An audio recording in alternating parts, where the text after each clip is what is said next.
We bought the cheapest Alfa Romeo Giulia Quadrifoglio in the UK. Is it a hidden gem or a costly mistake? Let's find out.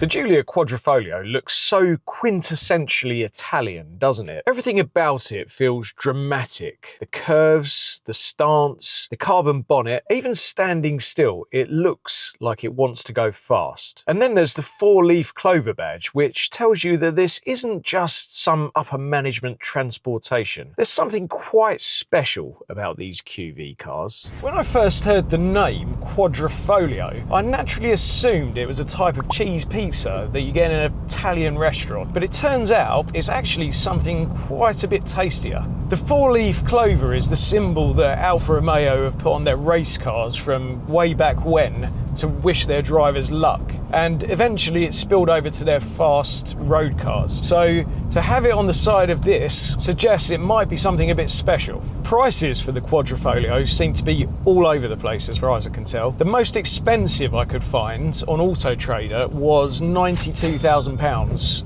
for a 2024 car with 0 miles, but exactly the same spec as this one. The cheapest one I could find was actually this very car we're sitting in now, and I'll tell you how much it was at the end of the video. In terms of performance, it certainly has a bit. 512 horsepower from the 2.9 litre V6 twin turbo and 448 newton meters of torque propel the car along quite nicely, as you can imagine. With a weight of just 1,650 kilos, that gives it a power to weight ratio of 310 horsepower per tonne. Nice. In terms of miles to the gallon, it's a lot better than I was expecting, I have to say. I took it on a long journey last weekend. We did about 650 miles over 2 days, and we averaged 25 miles to the gallon, which, although, you know, if you drive a diesel Audi, that's going to sound rubbish, but compared to a lot of the cars I tend to drive, I was really surprised how good it was. And we certainly weren't hanging about either. Obviously not breaking any speed limits whatsoever, but we were giving it some. Speaking of giving it some, why don't we take it for a little drive? Let's give it some stick.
My preferred settings for this car by far are putting it in race mode and manual. You'll probably not be surprised to hear me say that, but also softening up the suspension a bit. When I first drove the car, I was getting really a bit irritated with it because I was thinking, as soon as you put it in race mode, you can't put it in the softer suspension setting.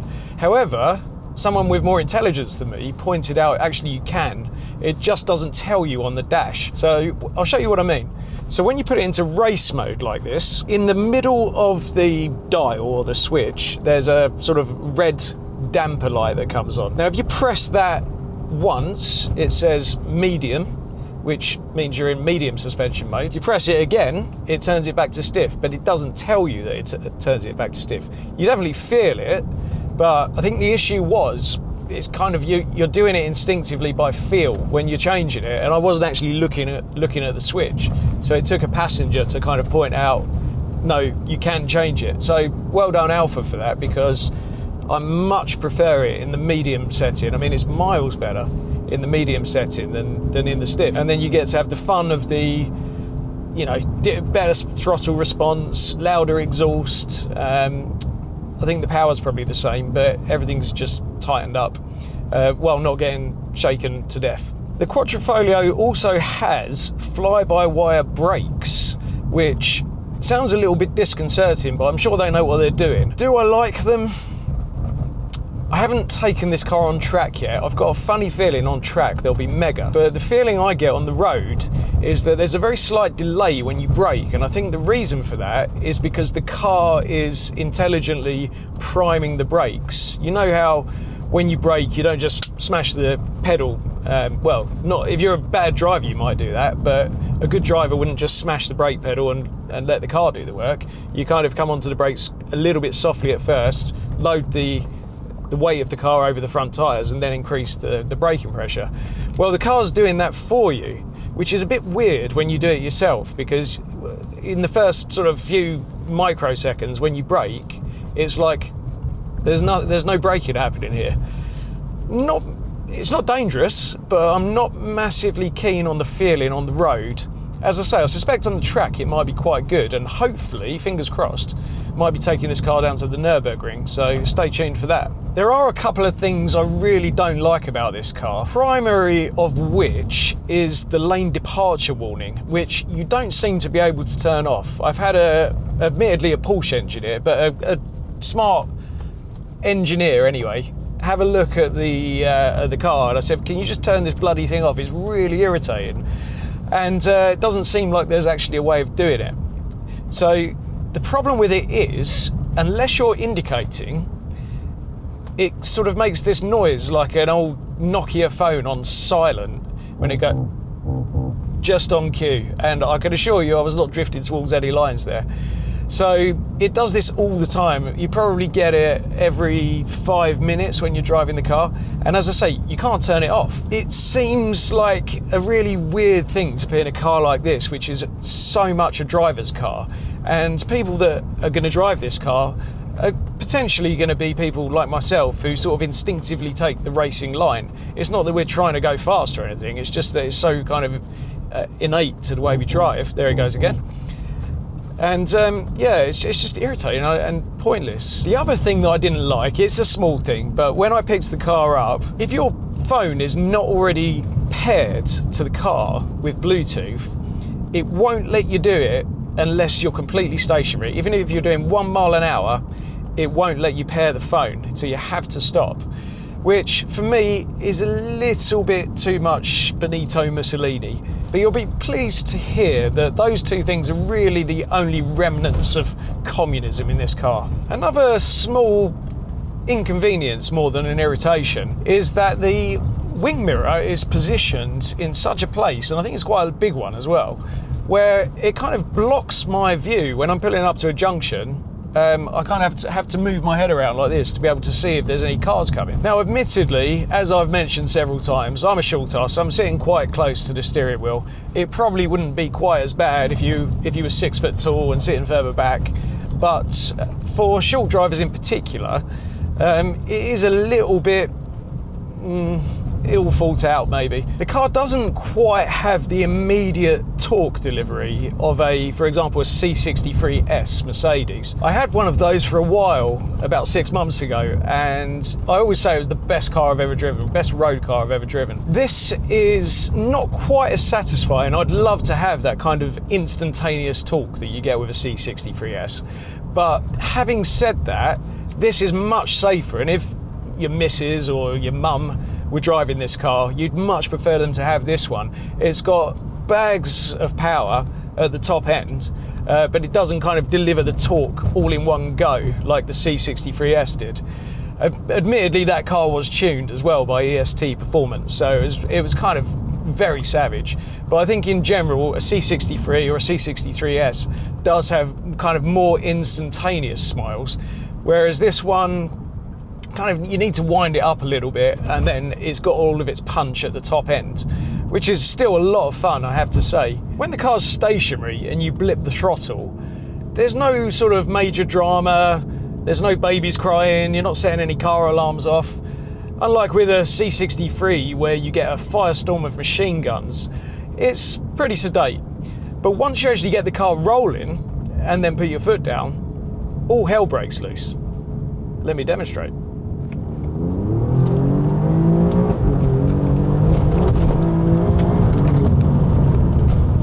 One thing that I forgot to mention before that I don't really like about the car is this gear stick. It's, how can I put it, extremely cheap and nasty. It's got like a plasticky feel to it, and on the sort of leading edge, it's very sharp, and you kind of, when you've got OCD like me, you keep kind of playing with it and touching it, a bit like, you know, when you've got an injury, when you've got, and you keep like jabbing it all the time. It's a bit like that. Not keen on that. The other thing with the gear stick is that if, like me, you drive along, when you're just cruising, you know, one hand on the gear stick, one hand on the steering wheel. When you go over a bump, you tend to sort of knock it into neutral, and then when you next accelerate, you think, why is the car not moving? But, you know, these are small points, really. One thing that is not cheap about this car is the bonnet, which is all carbon fibre, and it's lovely to look at as you're going along. A bit like with an old S-Class Mercedes. If you were lucky enough to have one, you were reminded at all times, because of the three-pointed star on the bonnet, that, you know, you were doing pretty well in life.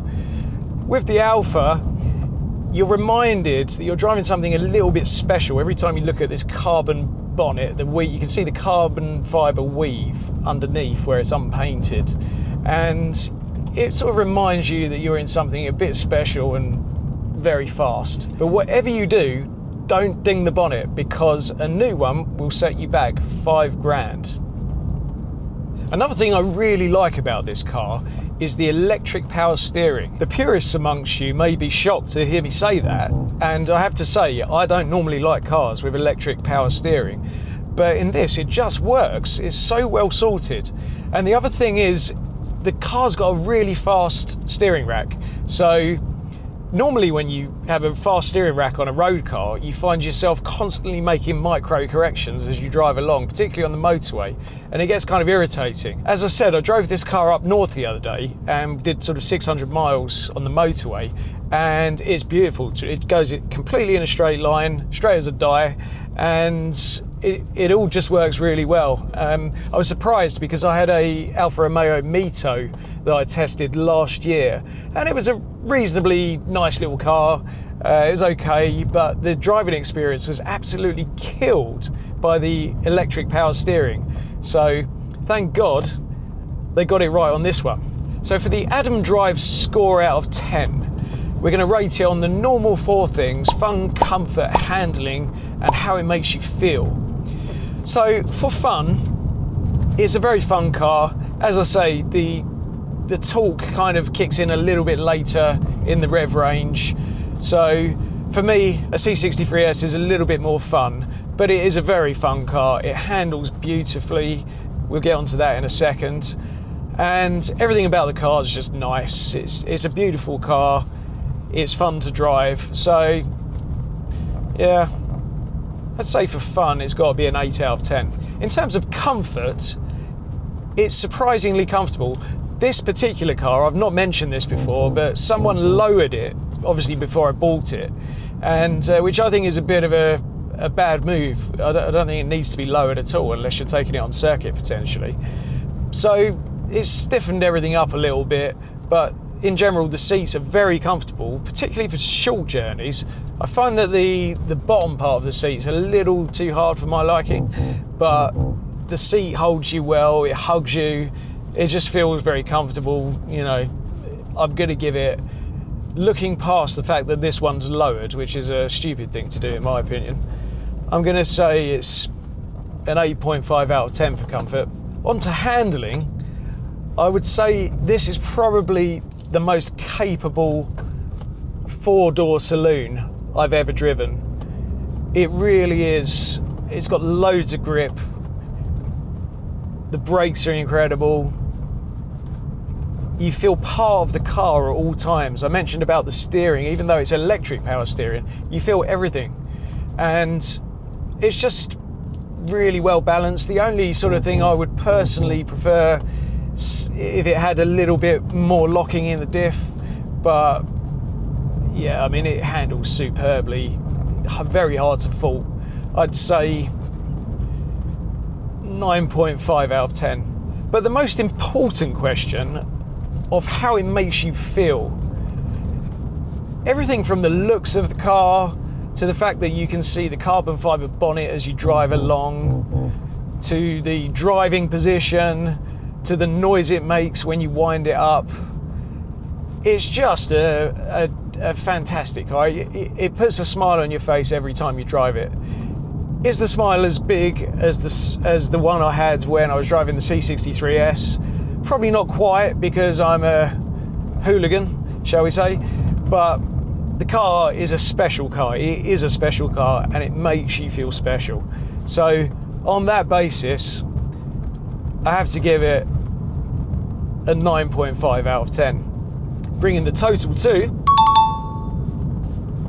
So should you buy it, an Alfa Romeo Giulia Quadrifoglio? In short, the simple answer is yes, you should. It's just a really, really nice car. You could start to get kind of a little bit more technical about the analysis and say, is it better, for example, than a Mercedes C63 S, which is similar kind of money these days?